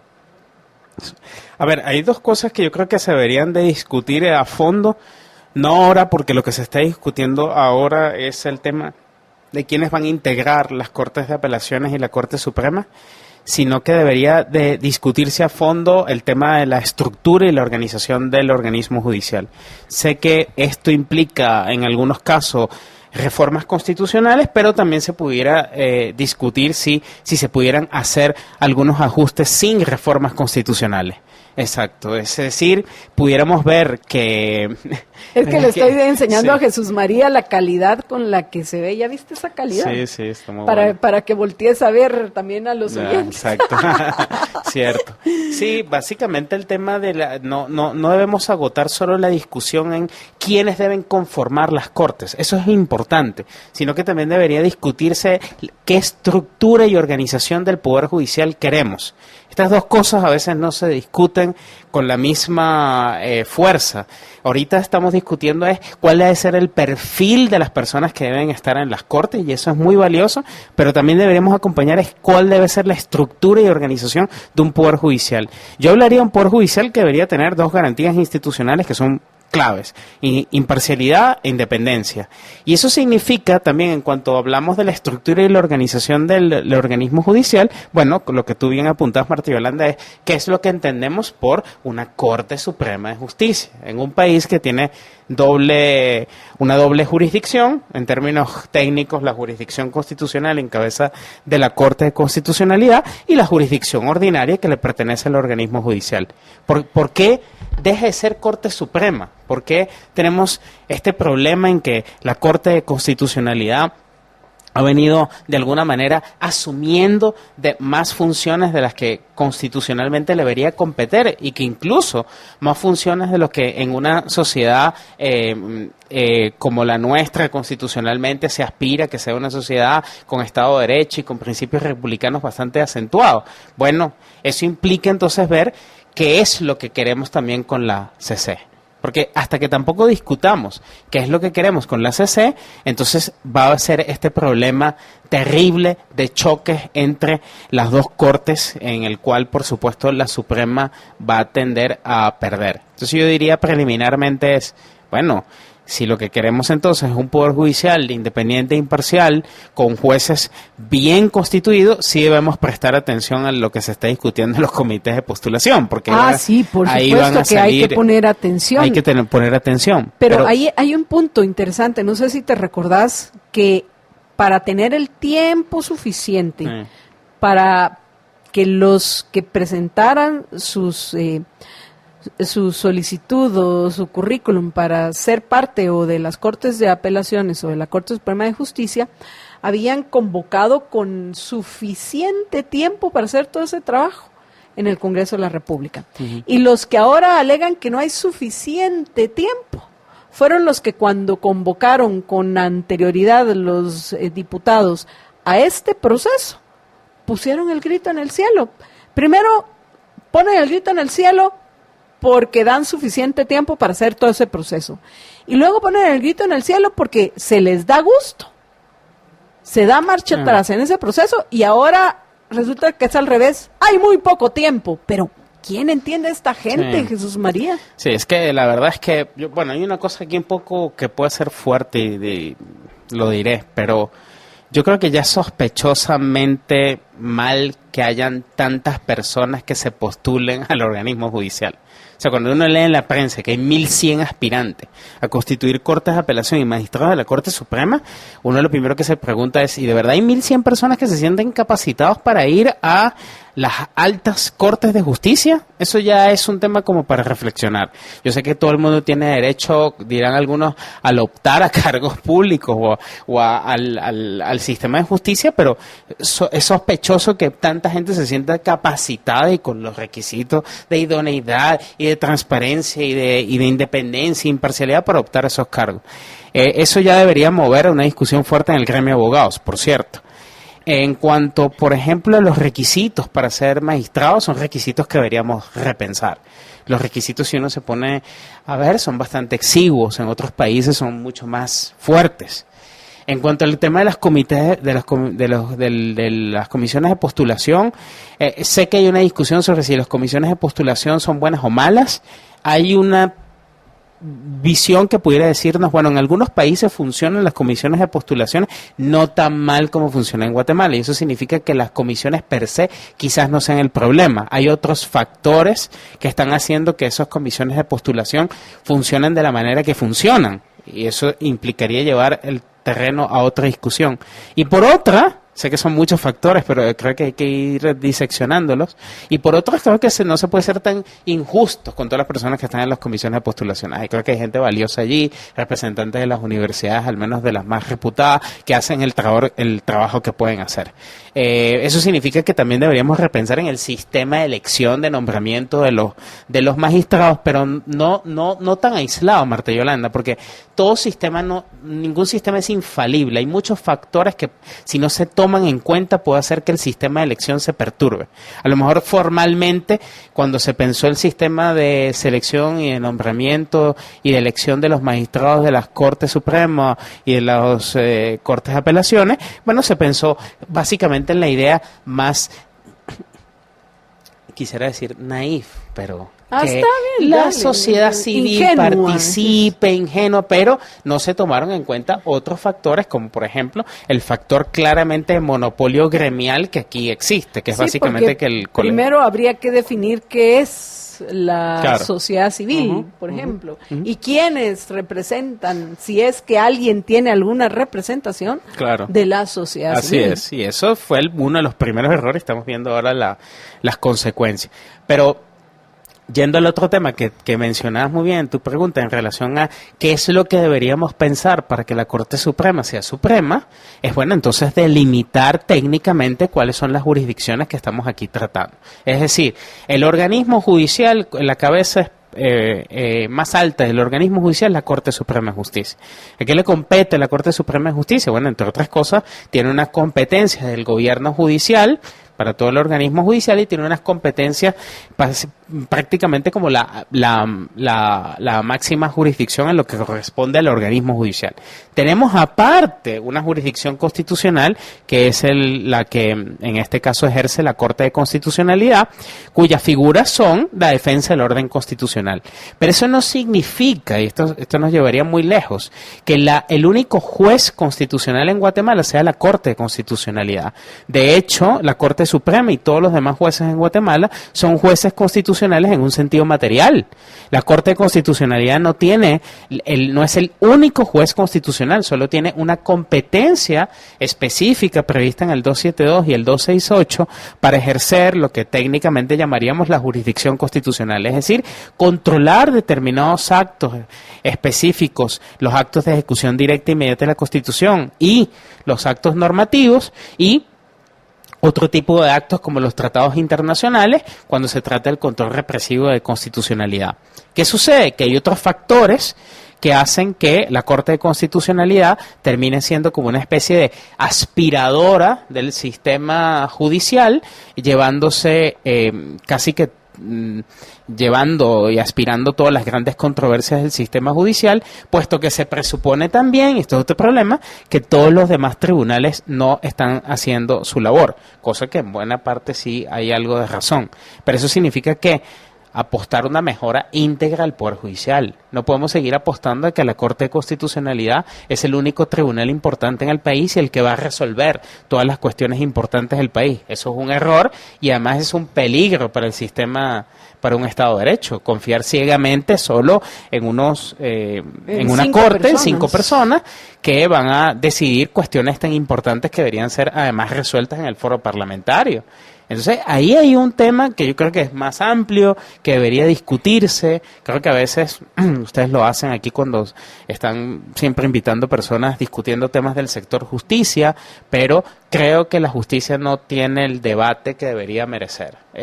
Y no solamente siendo tiene... tan importante, siendo una de las dos funciones que tiene que tener dentro de un Estado un gobierno, asegurarse de que haya seguridad y de que haya justicia. Por supuesto, estoy hablando de un gobierno en general, el dividido en los tres poderes que ya habíamos en otra ocasión compartido, que no hay en Guatemala, que en Guatemala hay un poder dividido en tres, Sí. no hay tres poderes. Así es. Pero la justicia es tan importante, si no hay certeza jurídica, si no se cumplen con ciertos procedimientos para que aquel que ha cometido un delito, un crimen, que ha violentado la vida, la libertad o la propiedad de otros, que pague las consecuencias de sus acciones y compense a su víctima, porque al final, Jesús María, te das cuenta que se habla de justicia, porque que se habla de justicia se habla, pero la mayoría de personas, cuando le preguntas ¿qué es la justicia?, no te pueden responder. Trabajan con ideas, alguna idea de lo que es la justicia, y lo que es peor, olvidan que para que haya justicia, primero uno tiene que aprender a ser justo. O sea, al final eso es un tema ético, ¿no? Sí, así es. Pero bueno, en fin. Es que incluso, Marta Yolanda, lo que dices, por ejemplo, en cuanto al tema de la...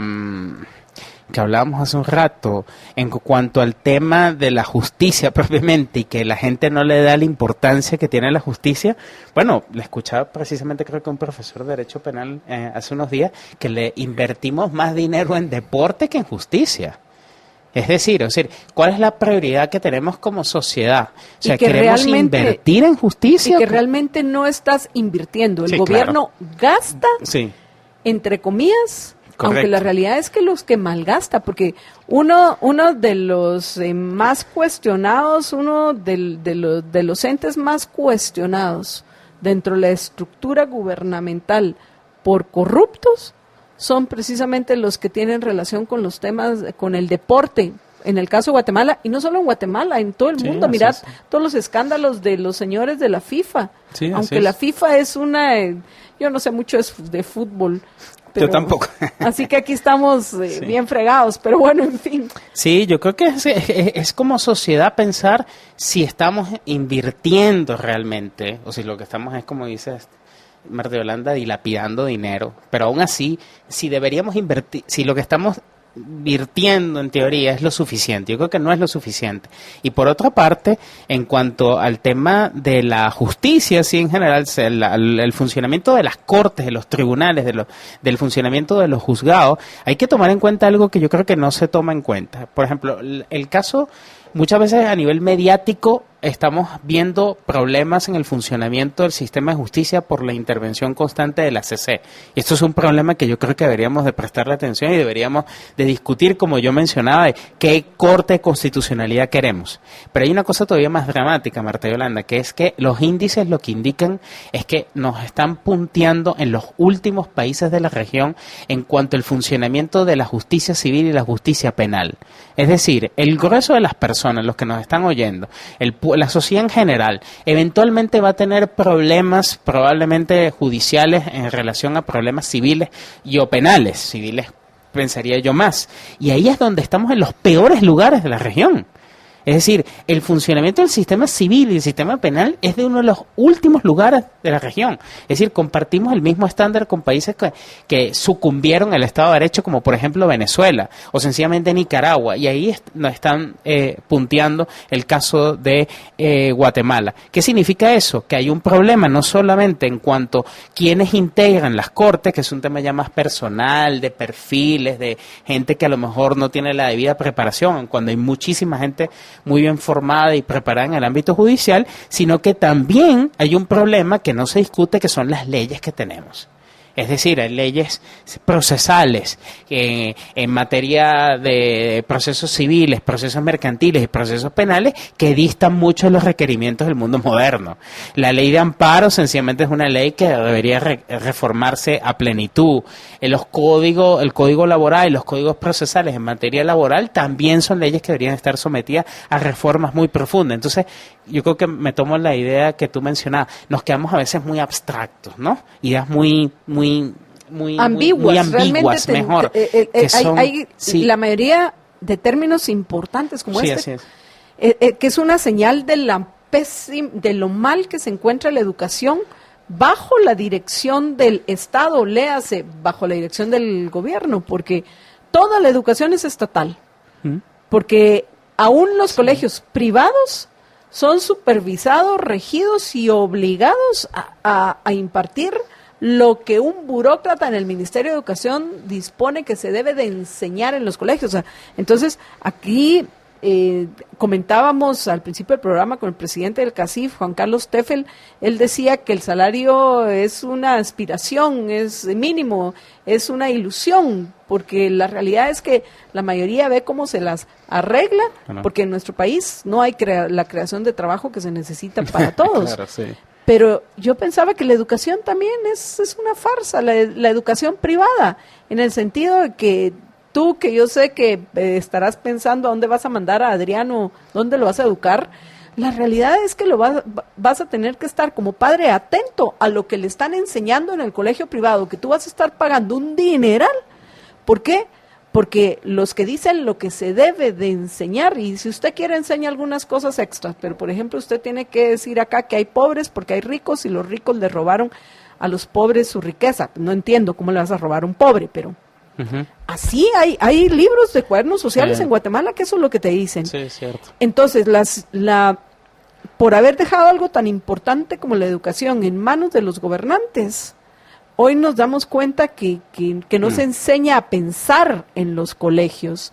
No se enseña a memorizar y memorizás para un examen, pero luego olvidás. Claro. Ni siquiera los mismos profesores tienen una idea clara de que son términos, qué significan términos tan importantes como justicia. Sí, totalmente de acuerdo. Entonces, bueno, lo primero que vemos entonces sería discutir qué es ser justo y qué es la justicia. ¿Qué entendemos por justicia? ¿Tú qué entendés por justicia?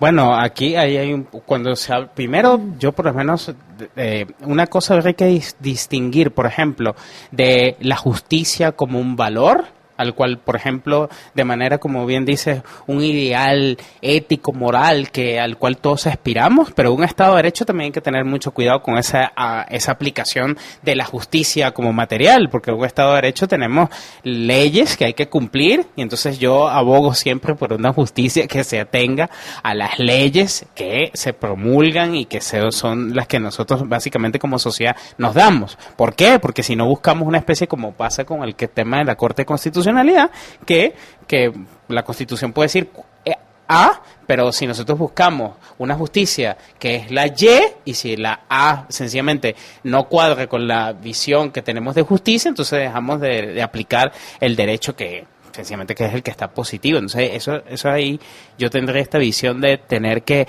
la justicia sí es un valor, es una aspiración, pero hay que mantener el respeto del orden jurídico positivo que existe, porque si no nos pasamos por la certeza de la ley de manera muy rápida.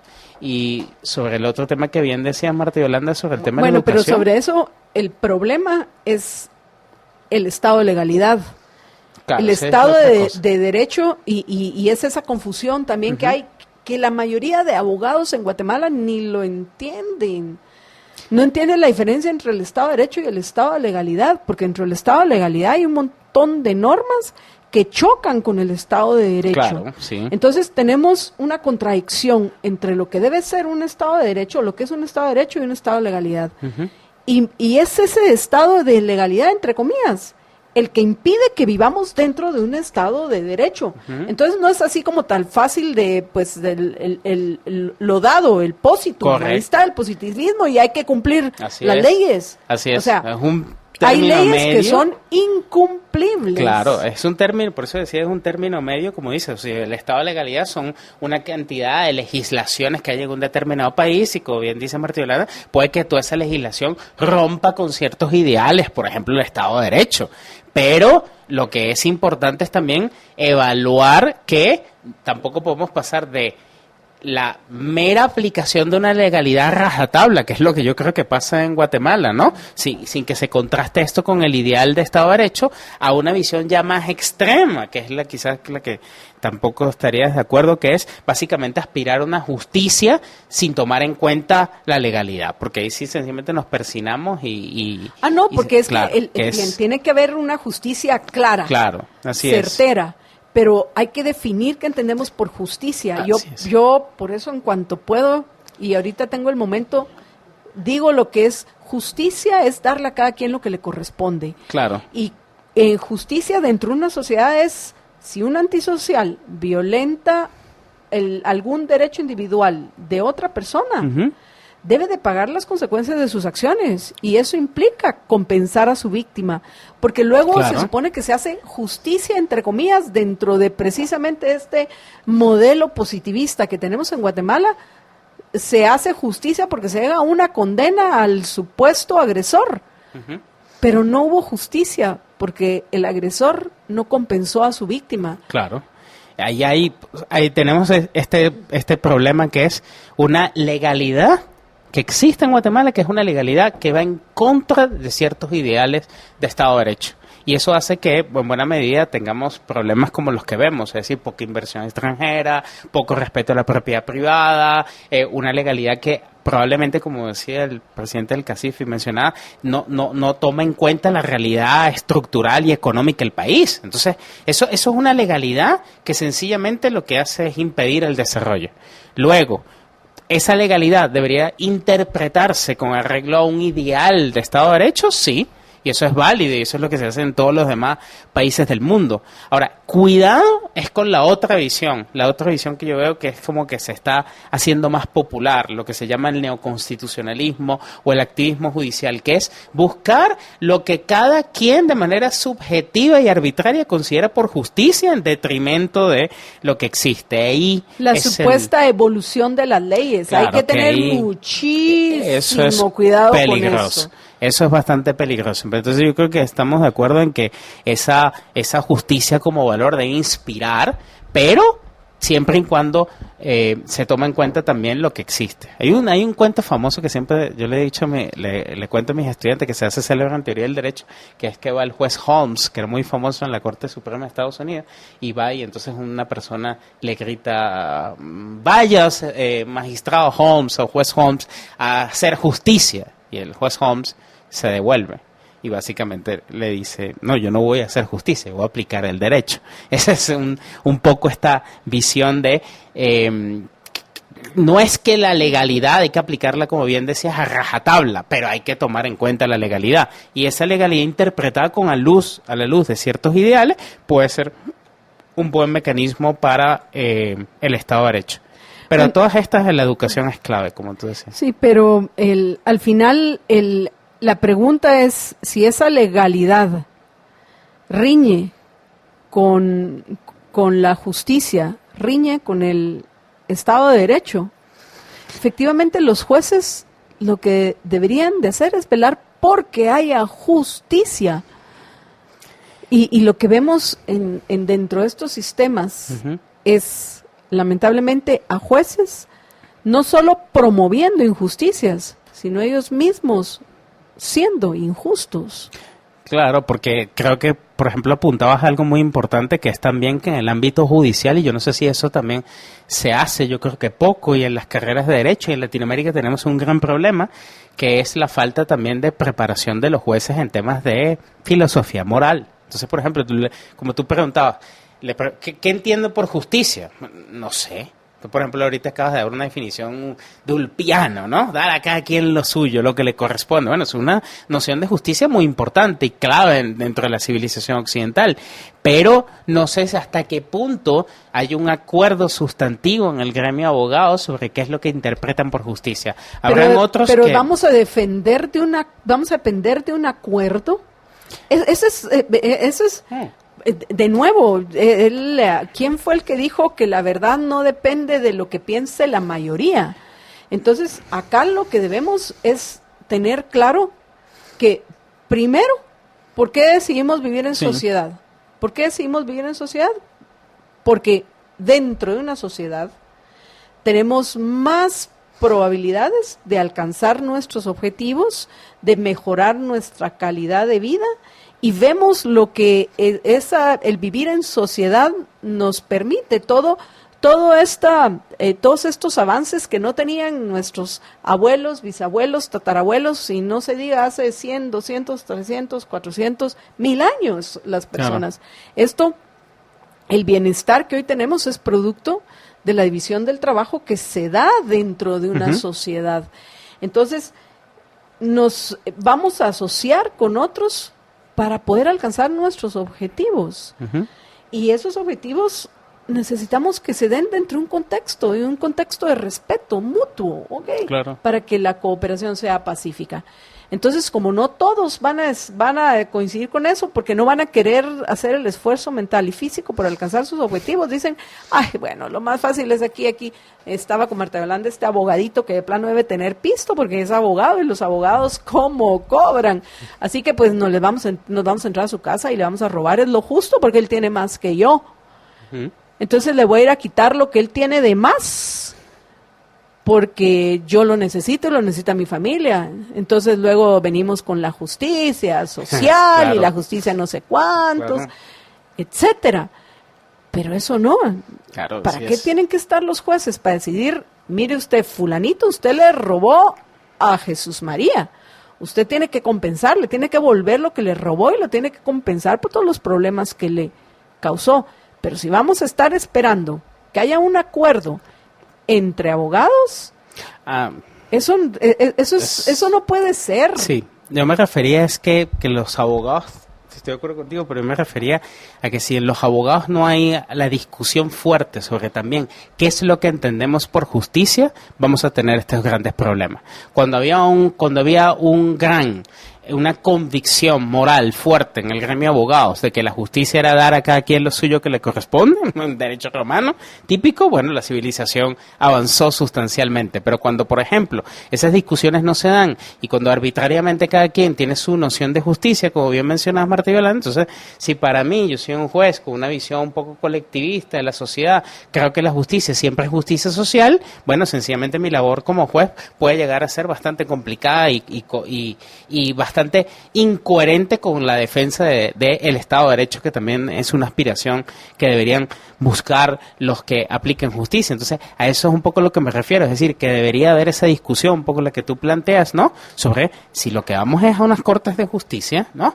¿Cuál es la visión de justicia que yo tengo y cuál es la que yo debería tener para poder aplicar la justicia correcta, la debida, la justa cuando yo esté en un cargo judicial? Y si eso no se da, probablemente vamos a tener estos problemas que hemos discutido, ¿no? Constantemente, ¿no? ¿Y la falla principal en dónde? En la educación. Y no solo en la educación primaria o la educación básica, en la educación universitaria también. Sí, sí. Jesús María, siempre es un gusto conversar contigo, pero el tiempo voló. Así es. 30 segundos para que termines tu intervención de hoy. Creo que también me gusta al final, como bien decías, al final también la educación es clave. Y eso significa que espacios como estos ayudan a que la sociedad, etcétera, pueda interactuar y conversar con todos los invitados que tengas, y que obviamente la audiencia no se quede solo en el tema de la elección ahorita de los magistrados, sino que sencillamente se haga un debate nacional sobre qué tipo de justicia es la que de verdad necesitamos, la que requerimos. No hay que inventarse el agua fría, hay modelos exitosos, deberíamos, yo creo, que apuntar a los modelos exitosos y no estar buscando modelos fracasados que constantemente yo veo que estamos buscando permanentemente, y seguir una discusión a fondo sobre la justicia que queremos para que tengamos una sociedad mucho más próspera y mucho más libre, ¿no? Pues ojalá que te podamos tener más seguido de nuevo en todo pulmón, pero es demasiado Gracias. complicado abogado para traerlo a nuestro programa, así que qué gusto que hoy hayamos podido No, gracias a compartir. ustedes. Y un día de estos deberíamos hablarle también de las discusiones que estamos teniendo dentro del contexto del seminario Genial, de los me encantaría. enemigos del comercio de Antonio Escotado, que aquí Jesús María me hizo gastar como 400 quetzales en solo un libro y son 3 volúmenes, apenas para uno me alcanzó, Ya. pero en fin, sería interesante Sería que, muy interesante, que lo sí. compartiéramos algún día, porque yo suelo mencionarle a los oyentes cuando me voy a qué actividad académica voy, y luego al compartir algunos puntos importantes Genial. de Creo que de es muy esas actual para discusiones. Guatemala. Sí. Sería interesante. Cuando regrese de mi viaje, porque ya sabes, me van a extrañar en la próxima sesión. Digo, Ok, espero que así me es, extrañen. así es. Jesús María, Muchas qué gracias. gusto de nuevo compartir contigo y con ustedes, apreciables oyentes. ¡Qué maravilla! Recuerden que los esperan los jóvenes de Liber Viernes de 6 a 8 de la noche. Yo me despido hasta el próximo lunes, deseándoles que pasen un excelente y feliz fin de semana. Y vamos, acepte como un hecho la forma en la cual una parte importante de nuestros compatriotas celebran las llamadas fiestas patrias, que es corriendo con la antorcha, con el fuego patrio, el fuego de la libertad. La libertad, que es otro de esos términos que hay que de nuevo aclarar qué significan. Pero bueno, en fin, tómelo con calma, disfrútelo si termina atrapado en el tránsito hoy más que en otros días, y gócese este fin de semana. Cuídense muchísimo, por favor, sean felices, muy, pero muy felices. Libercast presentó una producción de Libertópolis. Recuerden que si quieren conocer más de nuestros programas, seguirnos en las diferentes redes sociales, o si quieren ver nuestros programas y conocer a nuestros conductores e invitados, pueden ingresar en www.libertopolis.com. Recuerda suscribirte y dejarnos 5 estrellas para que continuemos trabajando en producir más podcasts de tu interés. Libertópolis, ideas con valor.